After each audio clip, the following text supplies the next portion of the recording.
आशीर्वाद लेकर इस समय अंदर जाते हुए नजर आ रहे हैं। ये तस्वीरें इस समय आप देख सकते हैं, बेटी से मुलाकात करने के बाद मां से मुलाकात करते हुए और पत्नी से मुलाकात कर इस समय आप देख सकते हैं अंदर जाते हुए, घर के अंदर जाते हुए, क्योंकि जमानत मिल चुकी है।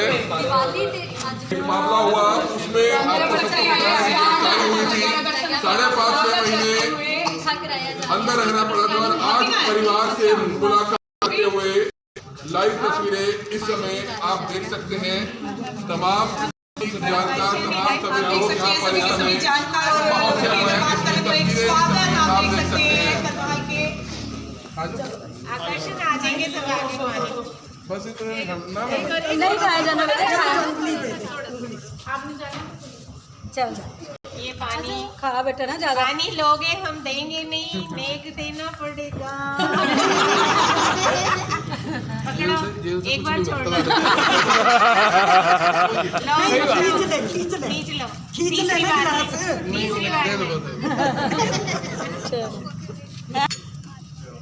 जीजू नजर आ रहे आप इस समय देख सकते हैं परिवार से मुलाकात करते हुए तस्वीरें इस समय हरियाणा के करनाल से इस समय आप देख सकते हैं। लाइव तस्वीरें देख सकते हैं तो आकर्षण ऊपर से हमारे साथ मौजूद है। तस्वीरें इस समय करनाल से देख सकते हैं। जेल से रिहाई हुई है, जमानत मिली है, मामला दर्ज हुआ था, उसमें अरेस्ट हुई थी और आज आप देख सकते हैं करनाल जमानत मिलने के बाद वापस। सबसे पहले जितने भी पत्रकार साथी थे, जितने भी करनाल के लोग थे, हरियाणा के लोग थे, देश भर के लोग जिन्होंने भी अपना प्यार दिया, सपोर्ट किया, उन सबका बहुत बहुत धन्यवाद। दोस्तों, लड़ाई कोई नहीं थी, किसी के साथ कोई लड़ाई नहीं थी, लेकिन मुझे लगता है कि जब भी आप कोई ऐसी बात करते हो जो 99 लोगों का फ़ायदा करती है लेकिन एक आदमी का नुकसान करती है, वो एक आदमी शायद ये सोचता है कि उस आवाज़ को रोका जाए, दबाया जाए। हालांकि जो मुझे जानकारी मिली है अभी तक, उसमें इस पूरे प्रकरण के अंदर, इस पूरे मामले के अंदर सरकार के लेवल पे जो मुझे बताया गया कि कोई हाथ नहीं था, लेकिन कुछ एक लोग जो करनाल से ही हैं उन्होंने ये सब कुछ किया था। एक के बाद एक के बाद एक 3-4 मामले मेरे ऊपर, मेरी पत्नी के ऊपर, मेरे भाई के ऊपर, मेरे बच्चे को छोड़ के पूरे परिवार के ऊपर FIR दर्ज कर दी देश हरियाणा के अलग अलग ज़िलों के अंदर। लेकिन कोई बात नहीं, हमने ना केवल मैंने बल्कि मेरे परिवार ने भी उसको सहा और मेरे ऑफिस तक को सील करवा दिया गया, जैसे पता नहीं मैंने कोई टेररिस्ट एक्टिविटी कर दी है। UAPA में हमारे और भी पत्रकार साथी दिल्ली से न्यूज़ क्लिक पे हैं, उनको भी अरेस्ट किया गया। यानी जिस तरह का ये सिस्टम बना हुआ है, मुझे लगता है कि अब कहीं ना कहीं 6 महीने 6 दिन जो मेरे जेल के अंदर बीते, उस 6 महीने 6 दिन के अंदर मैंने बहुत कुछ सीखा, बहुत कुछ समझा। मुझे इतना पता है कि मैंने ऐसा कोई कसूर नहीं किया था। जो हाई कोर्ट ने ऑर्डर भी दिए, अगर कोई भी व्यक्ति उस ऑर्डर को पढ़ेगा, हाई कोर्ट से राहत जब मुझे मिली है, वो सिर्फ राहत नहीं है, वो एक किस्म से उन लोगों के मुंह पे तमाचा है जिन लोगों ने ये पूरी की पूरी साजिशें रची थी। झूठे पर्चे दर्ज किए, अननोन कंप्लेनेंट सामने आए, जो कंप्लेनेंट आज तक कभी किसी कोर्ट के सामने नहीं आया। ऐसे ऐसे लोगों ने FIR दर्ज करवा दी, ऐसे ऐसे मामलों में दर्ज करवा दी जिससे मेरा दूर दूर तक कोई लेना देना नहीं था। मेरा क्या, मेरे पूरे परिवार में किसी का कोई लेना देना नहीं था। मेरे भाई के ऊपर नारनौल में FIR दर्ज करवा दी, वाइफ के ऊपर नारनौल में FIR दर्ज करवा दी। सबको अपनी यानी कि बेल्स करवानी पड़ी, मेरे को हाई कोर्ट से बेल करवानी पड़ी। मेरे ऑफिस के 4-5 लोग थे स्टाफ के, उनके ऊपर FIR दर्ज करवा दी। मेरे ऑफिस को सील कर दिया ये कहकर कि जी ये हमने किसी और को किराए पर दिया हुआ था, लेकिन मौके पर हमें कोई और मिला। मैं जेल के अंदर हूँ और मेरे ऑफिस तक को सील कर दिया गया, लेकिन मुझे उससे कोई दिक्कत नहीं है। कहते हैं कि कहीं ना कहीं तो इंसान को न्याय मिलता है। और दिवाली से पहले मैं माननीय हाई कोर्ट का, जो मेरे एडवोकेट थे हाई कोर्ट के, राजेंद्र सिंह चीमा जी, RS चीमा जी, देश के जाने माने एडवोकेट हैं, मैं उनका भी हाथ जोड़कर, क्योंकि मैं उनसे मिला नहीं हूँ, उनका मैं बहुत धन्यवाद करना चाहता हूँ। क्योंकि सबसे ज़्यादा जो फाइट की वो RS चीमा जी ने मेरे लिए की। करनाल से जो चीमा साहब हैं, नरेंद्र सिंह चीमा जी, उन्होंने मेरे लिए बहुत फाइट की। हालांकि करनाल से, नारनौल से मुझे किसी भी मामले में बेल नहीं मिली। मेरे ऑर्डरों में ऐसी ऐसी चीज़ें लिख दी गई कि वो ऑर्डर पढ़कर मुझे यकीन नहीं होता था कि मेरे जो बेल है वो किस वजह से डिसमिस की जा रही हैं। रोज़ मैं अखबार में पढ़ता था, क्योंकि मैंने अंदर 2-3 अखबार लगवाए हुए थे। मेरे से ज़्यादा खतरनाक मामलों में मामन खान थे। कितना नो हिंसा के अंदर 6 लोगों की मौत हुई, 4 FIR दर्ज हुई। सेशन कोर्ट ने पहली डेट पे उनको बेल दे दी।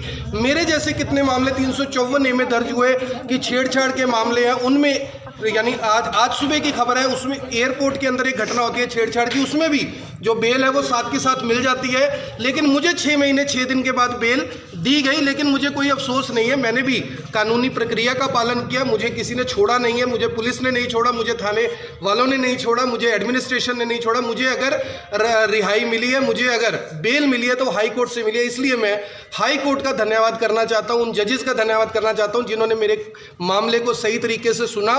बकायदा जो शिकायतकर्ता थे, जो दूसरे पक्ष के वकील थे, उनकी खिंचाई भी की। और ये और पत्रकारों के लिए भी एक सबक है कि अगर आप कोई इस तरह की बात किसी भी अधिकारी के खिलाफ बोलते, खासकर मैं बोल रहा हूं किसी अधिकारी के खिलाफ बोलते हैं, तो आपको जेल में जाना पड़ सकता है। सरकार आपके खिलाफ नहीं होगी, अगर आपके खिलाफ कोई होगा तो वो अधिकारी होगा, गुमराह करेगा तो वो अधिकारी किसी सरकार को गुमराह करेगा। और इसी वजह से मुझे 6 महीने 6 दिन जेल के अंदर रहना पड़ा।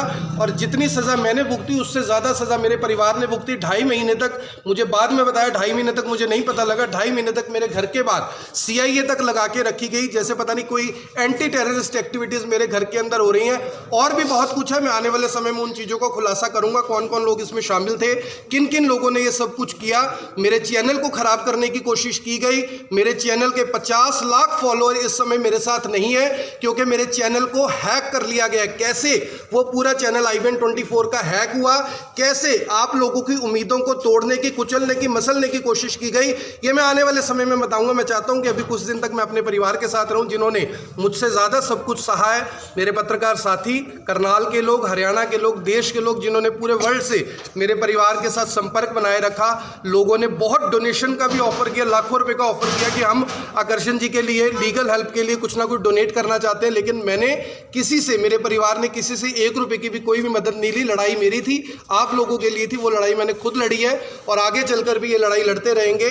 लेकिन चीज़ों को सिस्टमेटिकली तरीके से कैसे किया जाए इसके ऊपर भी बात करेंगे। और जो मामले, मैं एक बार फिर बोल रहा हूँ, जो दर्ज हुए मामले, एक एक बच्चे को बताया करनाल के अंदर की टोटल फेक केसेस से, अगर उसमें से एक भी सही केस होता, पॉक्सो का केस लगाना, मुझे लगता है कि उन लोगों के ऊपर यह तमाचा है जिन्होंने एक बच्चे का, 6 साल के बच्चे का इस्तेमाल कर पॉक्सो का पर्चा दर्ज कर दिया, ये कहकर कि मैंने उस बच्चे की न्यूड फोटो और वीडियो बनाई है। मेरा खुद बच्चा साथ खड़ा, मेरे भतीजी मेरे पास है 3-4 साल की, मेरी बेटी 10 साल की। यानी उन्हें इतनी भी शर्म नहीं आई कि आकर्षण उपल को जेल में रखने के लिए उन्होंने पॉक्सो जैसे फर्जी मामले दर्ज किए।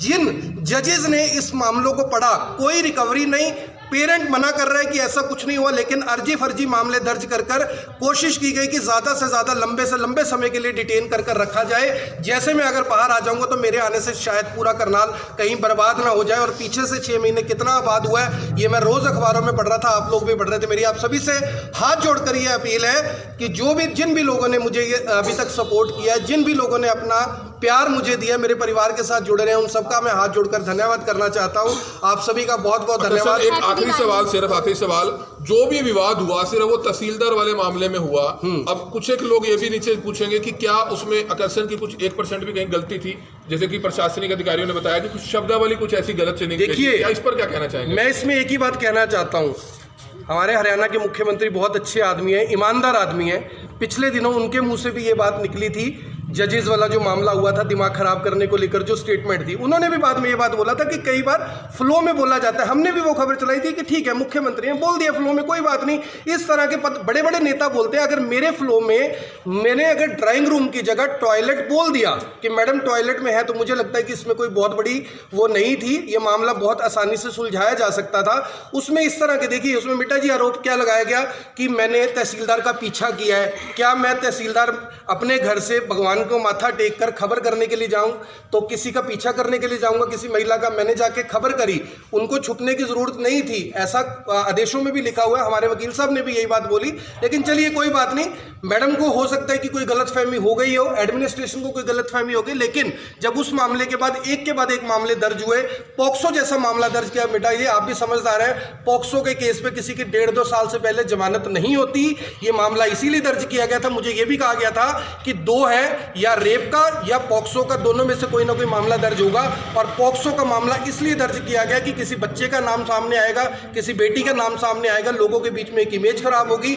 लेकिन मैं शुक्र करता हूं उस परमात्मा का कि जिस बच्चे की मदद के लिए मैं कुरुक्षेत्र में खबर करने के लिए गया था, उसके पेरेंट को जब ये बात पता लगी तो उन्होंने पुलिस का साथ नहीं दिया, जिस वजह से मेरी बेल हो पाई है। उन पेरेंट्स ने खुलकर एफिडेविट दिए कोर्ट के अंदर कि आकर्षण उपल ने हमारी मदद की है, वो मदद करने के लिए कुरुक्षेत्र आया था, हमारे बच्चे की कोई फोटो कोई वीडियो नहीं बनाएगी, ये टोटली फेक केस है। जिस वजह से मुझे हाई कोर्ट ने जमानत दिया। और मैं फिर से हमारे जो एडवोकेट्स हैं उनका, खास करके प्रितपाल सिंह पन्नू जी यहाँ पर हैं, मैं उनको बुलाना चाहूँगा। पन्नू साहब कहाँ पे हैं? पन्नू जी ने बहुत मेहनत की है इस पूरे केसेस के लिए। मुझे रूटीन में मेरे एडवोकेट के तौर पर मिलने भी आते थे। बाट सर खड़े हैं यहाँ पे। बाट सर कहाँ पे आप? हरजीत है मेरा दोस्त। देखिए, जेल में जाने के बाद ये पता लगता है कि अपना कौन है, बेगाना कौन है। कुछ लोग ऐसे थे जो लगातार मुझसे मिलने के लिए आते थे, केस पूछते थे, मैं वर्ड टू वर्ड उनको बताता था कि ये केस है। हरजीत है, अपना सारा काम छोड़कर, सबसे ज़्यादा नुकसान मुझे लगता है इनका भी हुआ होगा।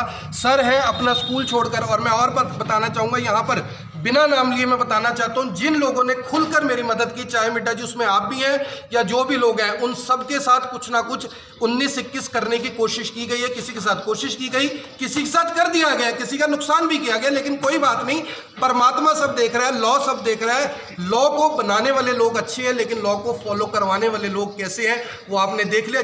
जिस अधिकारी को मेरे मामले में आईओ बनाया गया, जांच अधिकारी, वो आईओ भगवान को गालियां देता है। और शायद अभी वो सस्पेंड है, जो मुझे पता लगा, लाइन हाजिर है, या सस्पेंड है, जिन्होंने ब्रह्मा विष्णु महेश जी को गालियां दे दी। ऐसा शख्स मेरे मामले का आईओ था। यहां से समझ सकते हैं कि कितने बहादुर, कितने काबिल अधिकारियों को मेरे केस के अंदर लगाया गया। ये 6 महीने 6 दिन मैंने 6 साल की तरह बिताए हैं। मुझे पता है कि मैंने जितना नहीं सहा, मेरे परिवार ने उससे ज्यादा सहा है। 2.5 महीने पुलिस मेरी वाइफ का पीछा करती रही है। उनके ऊपर 354D में पर्चा क्यों दर्ज नहीं हुआ? 2.5 महीने तक पुलिस मेरे घर के अंदर आकर मेरे घर वालों को परेशान करती रही है। रात रात को शराब पीकर आते थे मेरे घर में कि हमें ये चीज़ चाहिए, हमें ये चीज़ चाहिए, हमें ये चीज़ चाहिए। उनके ऊपर 354 कौन लगाएगा? ये सारे वीडियोग्राफ मेरे पास हैं। और आगे चलकर मैं बताऊंगा कि किस तरह से ईमानदार, मेहनती दिखने वाली जो पुलिस है, उसने किस तरह से ये पूरे का पूरा प्रोपोजेंडा रचा, कैसे मेरे फर्जी साइन किए गए, कैसे इन मामलों के अंदर मेरे फर्जी बयान इंसाफ लिखे गए, जिन पर मैंने हस्ताक्षर करने से मना कर दिया, जब मैंने साइन करने से मना कर दिया तो पुलिस ने मेरे साथ क्या क्या किया ये भी मैं आपको बताऊंगा। लेकिन मुझे खुशी सिर्फ और सिर्फ इस चीज की है कि बच्चे से लेकर बूढ़े तक हर शख्स को यह बात पता था कि आकर्षण उपल बेकसूर है, उसने कुछ नहीं किया।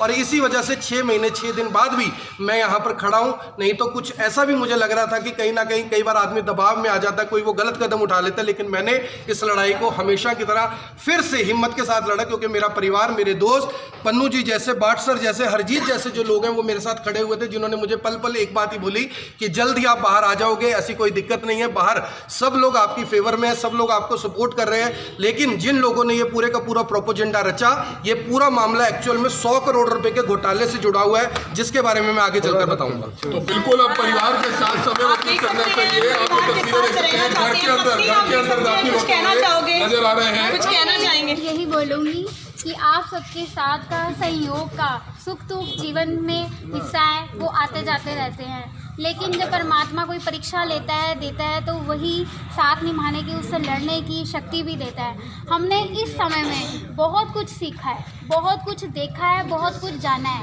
इस 6 महीनों में हमने ज़िंदगी का एक नया रूप देखा है अपने लिए, बहुत सारे एक्सपीरियंस लिए हैं। बस मैं बहुत ज़्यादा तो कुछ नहीं कहूँगी, सबका आभार करूँगी, धन्यवाद करूँगी। कुछ लोग ऐसे भी हैं जिनका नाम नहीं ले सकते, या बहुत सपोर्ट किया उन्होंने और बहुत साथ दिया। सबका आभार, धन्यवाद। और सबके लिए मैं कहती हूँ, परमात्मा, मेरे गुरुजी, सबके लिए हैप्पी दिवाली। घरों में खुशियाँ लेके आए, जैसे आज हमारे घर में आए। और आज ये सच में एक सतयुग था जब राम जी लौटे थे। मेरे लिए यही बहुत बड़ी बात है कि दिवाली से पहले मेरे पति घर में हैं। ये एक अपने आप में सच्चाई की जीत है, सत्य की जीत है। हमारे लिए आज ही दिवाली है, आज ही दीपक जलाए जाएंगे हमारे घर में। सबको हैप्पी दिवाली, धन्यवाद। जय श्री राम। परिवार के साथ घर पहुंचे हैं और परिवार के